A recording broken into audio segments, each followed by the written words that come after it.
রাজধানীর হাইকোর্ট মাজারের পাশে রাস্তার উপর ড্রামে বন্দী এক ব্যক্তির খণ্ডিত মৃতদেহ উদ্ধার করেছে পুলিশ।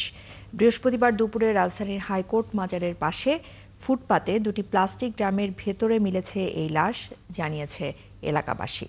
আর সন্ধ্যা নাগাদ ড্রাম থেকে দুর্গন্ধ ছড়ালে ড্রাম খুলে এক ব্যক্তির মরদেহ পাওয়া যায়। পরে সিআইডি ক্রাইম সিন থেকে উদ্ধার করে ঢাকা মেডিকেলের মর্গে নিয়ে যায়। সুমন মাহমুদ জানাচ্ছেন বিস্তারিত। রাজধানীর হাইকোর্ট মাজারের কাছে জাতীয় ঈদগাহ মাঠের পাশের ফুটপাত।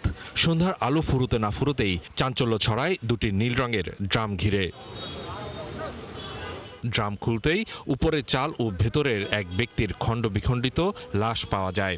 খবর পেয়ে পুলিশ আসে ঘটনাস্থলে। খোলার পর দেখি চাল, আবার ওর কই তুই এটা খোল, ও আরেকটা খুলছে। খোলার পর দেখি কি এটা হলো গিয়া একটা পলিথিন দিয়া মুখটা বাঁধা, পরে এটা খুলছে। খোলার পর দেখি মানুষের ইয়া দেখা আমরা পুলিশে খবর দিছে। পলিথিনটা ছিঁড়ার পরে দেখি দুই ভাগ করা, দুই ভাগ করা। এই মাথা হচ্ছে আপনার এর দূর নাই গিয়া এর আমরা বার করছি না গিয়া এর গিলা করে যা সব ভাগ করা। এরা দিছে আপনার এক ড্রামে, এ পর্যন্ত দিচ্ছে এক ড্রামে, এই মাথা তুলিয়া এই মাথা পর্যন্ত দিচ্ছে এক ড্রামে। পরে যোগ দেয় র্যাব ও পুলিশের ক্রিমিনাল ইনভেস্টিগেশন ডিপার্টমেন্ট সিআইডি।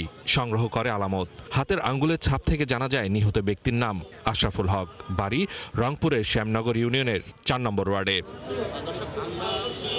দুটি ড্রামের দুটোতেই লাশ ও চাল পাওয়ার কথা জানালেন ডিএমপি রমনা জোনের ডিসি মোহাম্মদ মাসুদ আলম। বলেন, আশেপাশের সিসিটিভি ফুটেজ বিশ্লেষণ করে অপরাধীদের চিহ্নিত করার চেষ্টা চলছে। গন্ধ বের হওয়ার পরে তখন বুঝতে পারছে কি কাহিনী, কি গন্ধ বের হয় কেন।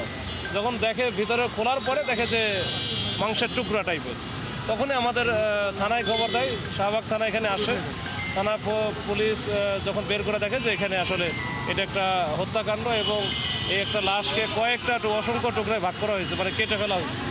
তো আমরা এটা চেষ্টা করতেছি লাশটাকে শনাক্ত করার জন্য। তো এই শনাক্ত করতে পারলে আমাদের হয়তো ইনভেস্টিগেশনটা আমরা অনেক দূর আগাইতে পারবো। আর এর বাইরে আমাদের সিসি ক্যামেরা সহ এখানে প্রত্যক্ষদর্শী যারা আছে সবার সাথে কথা বলতেছি।